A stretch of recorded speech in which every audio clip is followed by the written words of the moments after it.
First would be updates on the peer. So a couple of years ago, and what looks like an April Fool joke was posted, and the startup said it would be shutting down after struggling to find product market fits, or basically struggling to get any traction with users, and also had some troubles with compliance. And then we also had some reports that they would be returning some of the funds to investors. So the update we have on that is, yes, they would be returning some money, nearly $400,000. Exact figures were not given, but nearly $400,000. And we are also aware that some investors are calling for an audit into the startup's finances.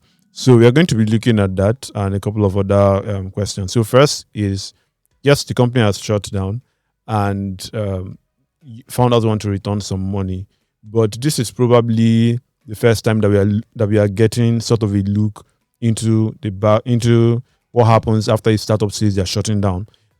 What is the right way for a startup to close shop?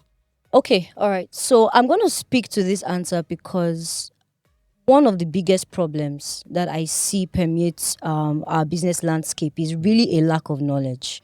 I always say that for every business, understand that you are playing in a regulatory landscape, which simply means that if you find yourself doing business in an economy, that economy has regulations for almost everything, including shutdowns, right? In saner and better climes, we have, for example, in the UK, we have administrative and insolvency practice laws that actually govern how companies are formally shut down, right? I understand I'm speaking to startups as a unique organization, but I will speak a bit generally so that viewers that are listening to this can understand that we actually do have a company regulation in Nigeria that governs the art of shutdowns. You don't wake up one morning and say you're shutting down.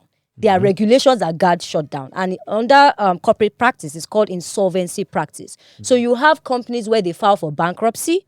You have what is called a creditor's wind up. That is when the investors see that the company is not breaking even or reaching its targets and is into a lot of debt. They can go to court and file a petition and say this company should be shut down for ABCD reasons. The company itself can say, oh, we want to wind down for ABCD reasons. And what happens after is that the investors who come in, who are seen as preferred shareholders, get their capital or get whatever amounts in terms of by the time sales of assets are done and in terms of how the company begins to offset its debts and its liabilities, they get their payments first, right? So let's come a little into the startup world and how it actually functions. There are negative liquidation events and there are positive liquidation events. And it is important that as business founders and as builders, right, you need to have an understanding about the corporate structure of your company. By structure, I simply mean, what does an exit look like? In the event that there is not a successful exit or there is an exit that turns out to not be very good, what should happen? Because all this balls under what is called corporate governance, because corporate governance establishes what happens in the event of possibly an insolvency situation, where there's inability for the company to remain operational or effective, where there's an inability to be able to provide business objectives and is unable to meet set targets. There are rules that are already established that define this. And the responsibility to do this is actually the boards of these organizations. Because there has to be an internal process. So I would say that I sense, based on what I have read, I wouldn't know more details, but based on some of the internal information I've also gotten, is that I feel like there was no firm grasp on what the internal process for exits should look like, which is why we are having issues that are contending against investors rightfully demanding for an audit of a company's bank accounts. Because one of the things that happen in a post-liquidation event is that there's an audit. In fact, audits are not meant to even be done at the end. They should be consistent in terms of maybe once a quarter, right? So I have questions, which is it that the company was not aware of inflows and outflows within their operational life cycle? And why are we having issues as regards founders not responding to emails by investors who are seeking to get accountability from the monies that they put into the company? So it definitely shows that there's a lot of there's a lot of operational inefficiency that I can see, and a complete disregard or non-obedience of corporate governance principles, right? So what the proper way, and I'll finalize with this, a company should be shut down is you bring all your creditors to the table. Your creditors include your investors, they include your shareholders, and let the books of the company be spread apart, and let there be a forensic analysis as regards inflows and outflows, identifying assets, identifying liabilities, and say, you know what, over the course of this amount of period, this is how much we are going to be giving back, and basically come to some sort of voluntary arrangement. Yeah. Because voluntary arrangement is also a way companies are also properly and legally shut down, right? So there's a lot of responsibility, and I see a lot of knowledge gap. Maybe I sincerely think maybe because the founders are really not conversant with what these things look like and are not able to act in accordance. If that being the case, the investors obviously have a responsibility and right to ensure and insist and enforce that proper things are done. So they are well within their right to ask for whatever reports or records that they actually need to be able to justify that their funds were properly spent. And if not, the law should take its due course. Great. We have established that there's a process for shutting down because, and this is why I think it's important. We've seen quite a number of startups shut down, but we haven't. This is the first time we'll be getting a look into any maybe unsavory details coming up after that decision has been taken. And this is, I mean, for a lot of founders, like you mentioned, they are probably unaware that there's a right way to do this, and maybe some investors have let founders just shut down or startups shut down without enforcing these things. So I think it's really important to point it out that you do not just wake up one morning and you shut down the business. There's a process that you must follow. Yeah. But I guess my next question would be,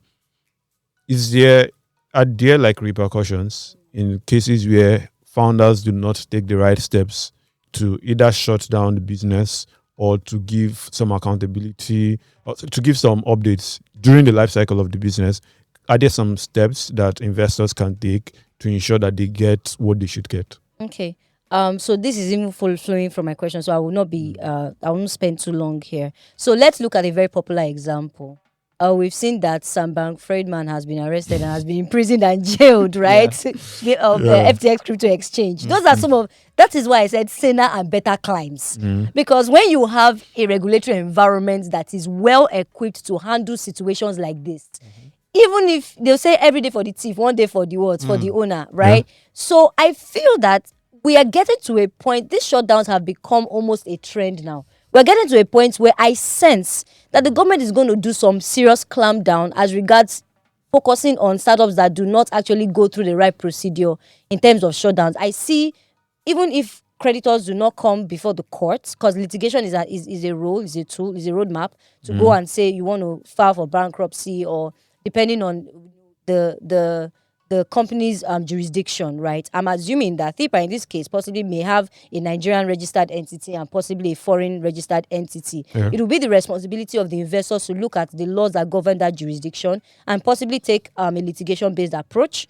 If they can settle out of court, great. One of the things they can also do is to file for, of course, the company will file for bankruptcy, right? Yeah. But there has to be some sort of creditors arrangement which has to be enforced, and people have to be brought to book, whether by by penalties or by imprisonment or whatever, right? So I would say that if there is a true evidence of mismanagement or fraud, then it's something that the investors do have a right to go to court and to say, you know what, we need to see evidence, and the law basically has to take its full course. You can't just say we are not doing business again and everybody goes to bed. It doesn't work that way. It's a relationship where you just break up with over a text. So you said it's almost becoming a trend, right? So which means that I feel that on the side of the investors, right, do they have responsibilities towards, because if it says becoming, we've seen a lot of shutdowns, right? So are investors, are there responsibilities or things that they should take into account before actually investing in these companies? Are there things that they should even do after investments, things that they should follow up on, things that could have prevented, all these shutdowns due to whatever reasons that they might have happened? I love that question, and it's because I've found myself in that context, sitting on the aspect or the angle of an investor.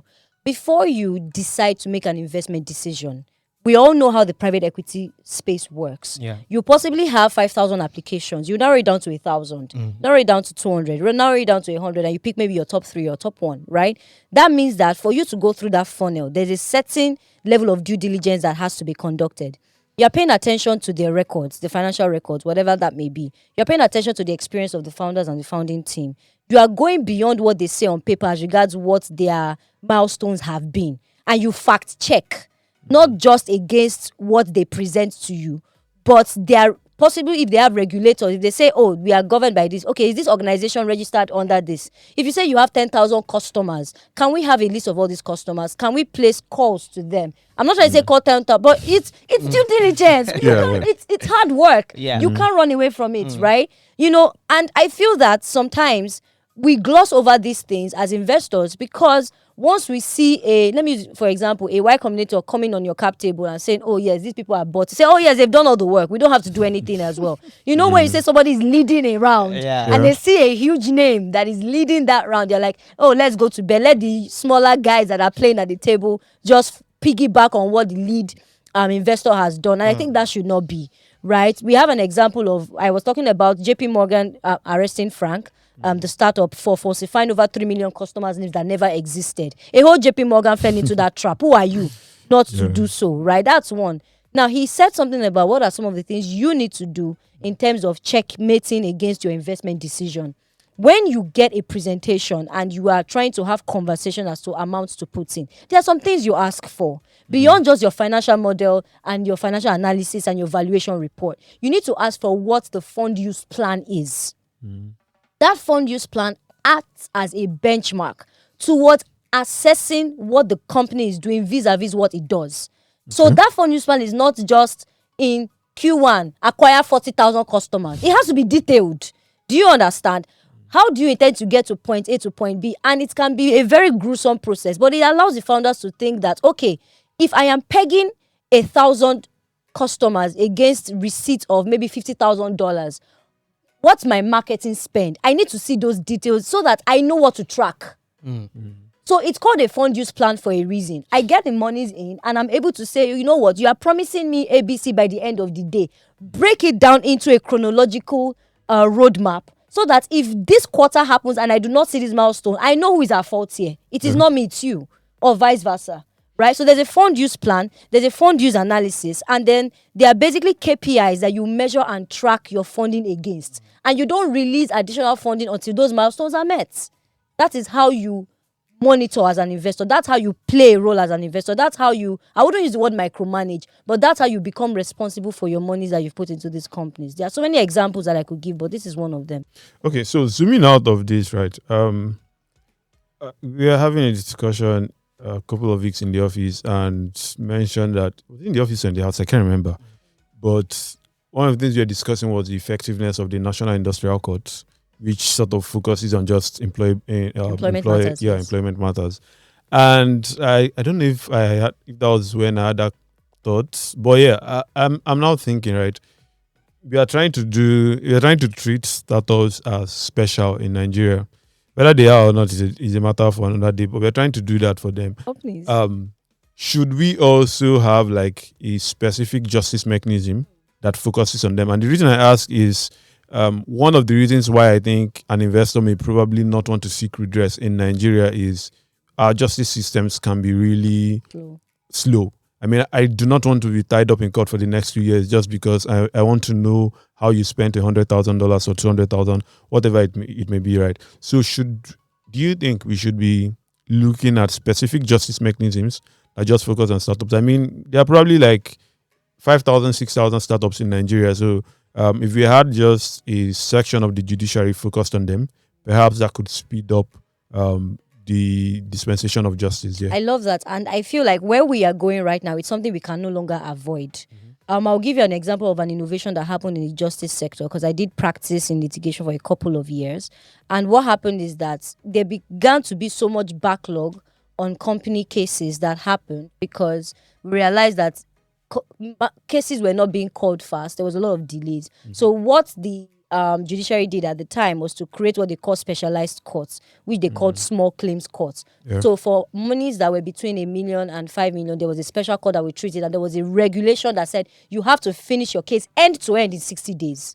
So from the hearing to the trial to the submission of your final address and all that, right? And I'm speaking from a litigation aspect. But for startups, yes, I believe strongly if we need to establish a unique system to handle the very nature of this ecosystem, it's something that we have to consider, right? Although right now they would still fall under the basic companies because they're registered in Nigeria. If you're a registered company, you can sue and be sued. Yeah. So you're under the general perspective. But maybe because of our unique situation, getting funds from investors in USD and the fact that we do not sort of have a developed Delaware system as exists in other foreign jurisdictions, we may have to have something that is unique to our ecosystem. But we still fall under the challenge of bureaucracy and, of course, speed and all that. So I would say it's a good proposition, but I am more interested in the effectiveness than just the establishment of it. Yeah, very important, because we are very good at setting up committees in Nigeria Yes.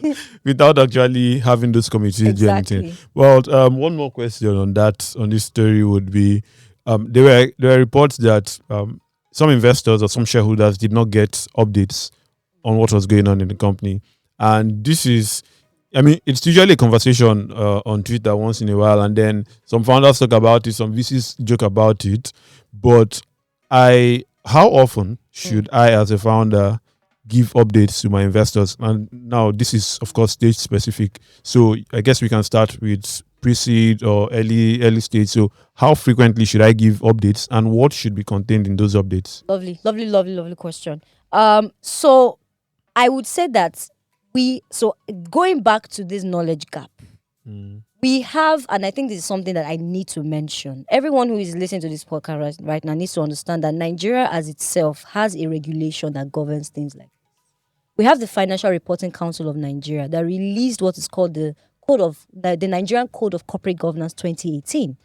That code has about 12 principles that talk about issues as regards composition of your board, that has to do with transparency, remuneration, reporting, and internal controls, risk management, and gives you very specific recommendations that you can implement today that can solve these issues that you've asked, right? But from experience, for pre-seed early stage, we're not saying that you have to bombard your investors every week, but at least in a quarter, send something, right?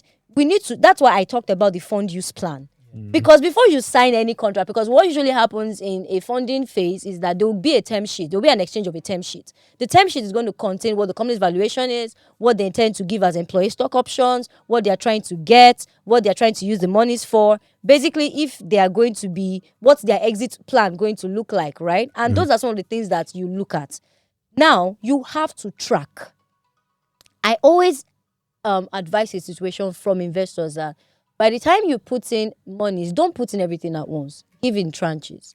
And let those tranches be pegged against specific KPIs. Okay. Right? And one of the things I read in that report was that I think there was supposed to be an inflow of $2.something million. If I'm correct. 2.1 million. 2.1. Yes. And I think they said they were only going to give back 300 and something. And somebody was saying about $750,000 did not come in. Yeah. And I'm saying, where is all this? Where are this contradiction information coming from? That means that there is no clear reporting system.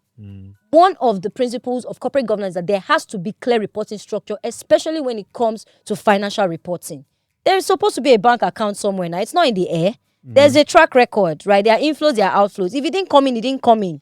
If it went out, it went out. So if investors are asking that, oh, you said you made this announcement and this money isn't coming, why? What's the reason? There has to be a forensic investigation into those accounts. And I think it's something that the investors should insist happen, right? So early stages, the duration as regards the submission of reports and records can be mutually decided, but our advice, a quarter should not pass without at least two submissions, 2 updates. Okay. All right. I mean, we've spent quite some time on this, but I think one key takeaway here would be the fact that there's like a knowledge gap, but either maybe from the investors or from the founders, but it's looking more like on the founder side. So whatever you need to do as a founder, like just go get the information. If you need to hire a professional to do that, if you need to maybe get someone, a consultant, to just walk you through what you need to do, like, I think it's very important to fill that gap, because stories like this, of course, you always say, oh, the founders will come back better, but it also sends a signal. If we continue to see that startups do not have proper governance structures in a country that is not exactly very famous for having wonderful legal systems, then it kind of dampens investor confidence. And it's really important that we kind of fix this gap. I mean, whether you want to pay yourself 15K or not, but if you have, please, if you're a lady and you can pay yourself 15K, you know where to find me. So, Wow. to listen to the full episode of this podcast, visit podcast.techpoint.africa or search for Techpoint Africa Podcast on your favorite podcast platforms.